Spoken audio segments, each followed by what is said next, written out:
Roy Panci sampai detik ini masih berusaha berjuang sekeras mungkin untuk mendelegitimasi Gibran Rakabuming Raka untuk memakjulkan wapres kita.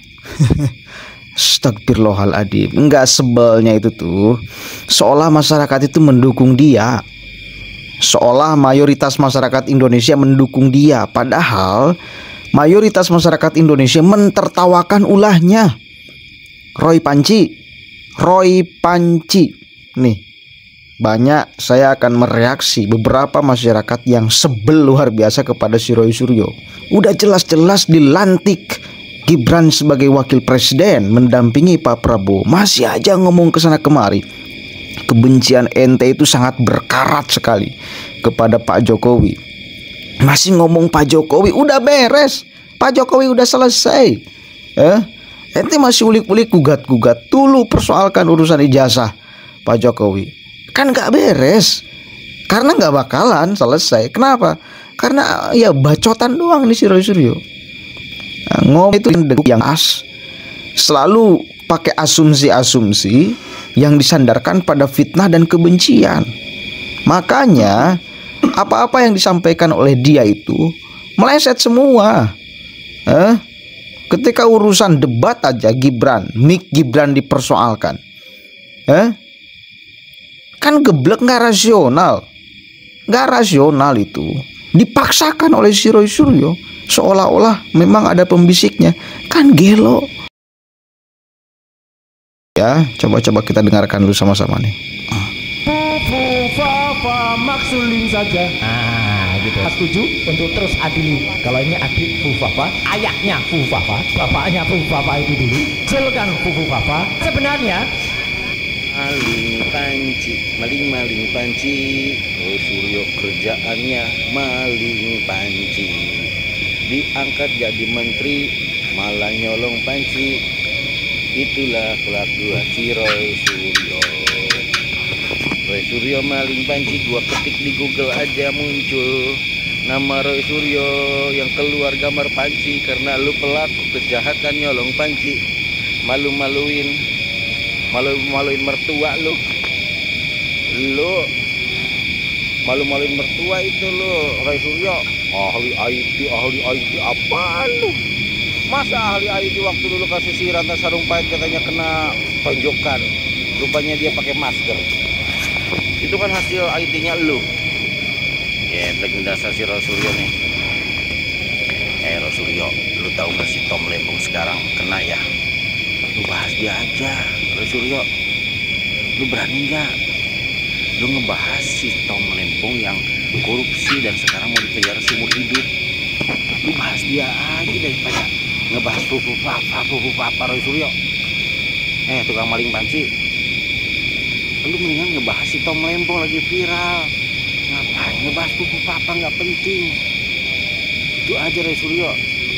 Ahli IT nih, kalau gua ahli IT nih, gua aja bisa tahu isi otak lu pakai sistem gua.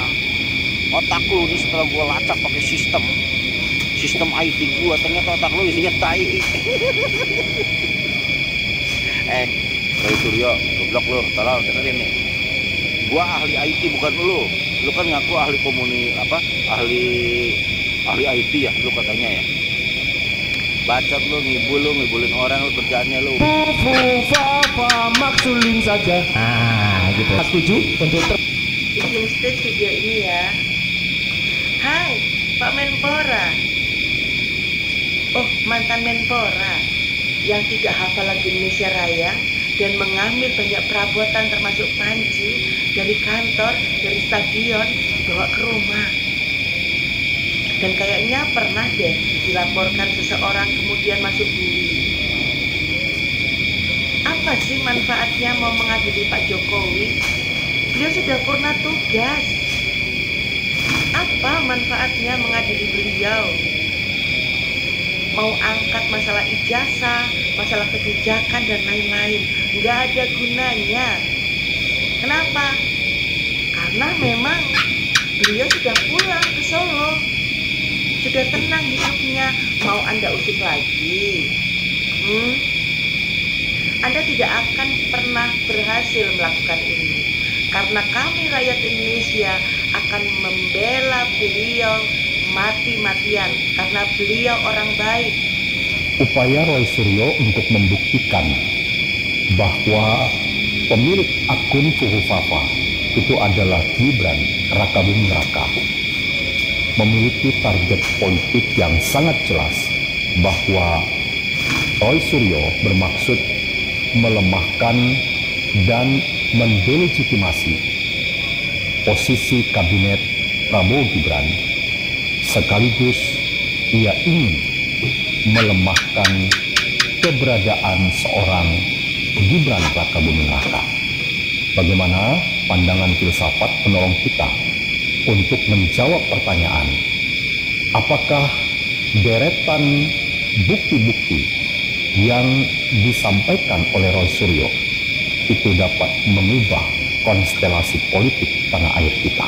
Jika kita mencoba menganalisis upaya Roy Suryo yang sistematis, terstruktur, dan bahkan masif untuk membuktikan akun Fuhufafa itu adalah milik Gibran Rakabuming Raka, dan ia ingin mengkapitalisasi upayanya untuk membuktikan itu dengan menemukan spot-spot pandangan-pandangan pemilik akun itu yang terkesan sangat sarkastis, bahkan melabrak etika dan moralitas yang pantas dan patut untuk kita memahami tentang dinamika politik dan demokrasi di tanah air kita.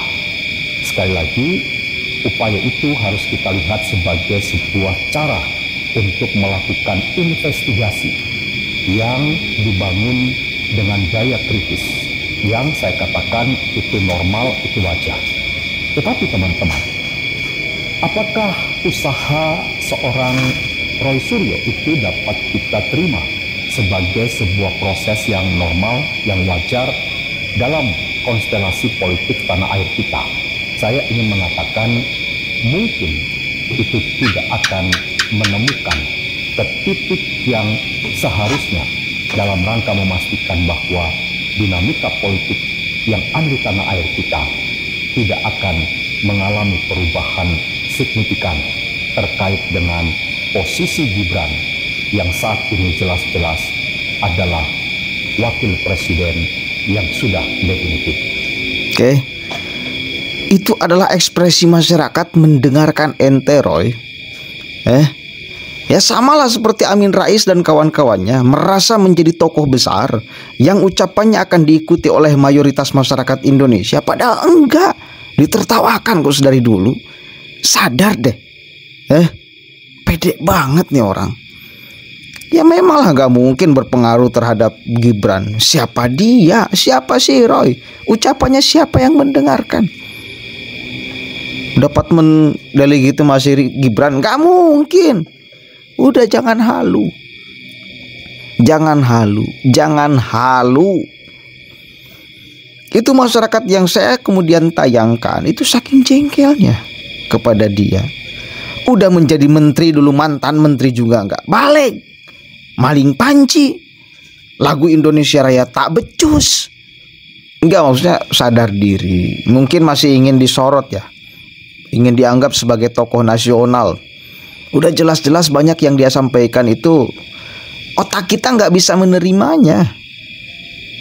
Nggak bisa menerimanya. Ini keterlaluan nih si Roy Suryo. Keterlaluan. Sekali lagi ini kebenciannya sudah sangat berkarat kepada Pak Jokowi dan keluarganya. Sekarang dilampiaskan kepada Gibran hanya karena kalah di dalam momentum politik, lalu dia lampiaskan kepada orang yang menang, mengalahkan jagoannya sampai sekarang.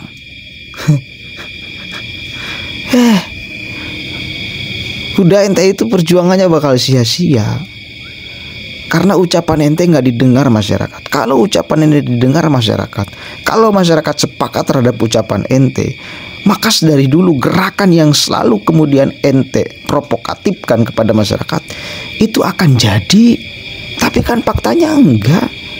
Masyarakat itu tidak bodoh, tidak bisa dibodoh-bodohi oleh ente. yang ucapannya sekali lagi disandarkan pada kebencian. Wis lah, Roy Roy Panci.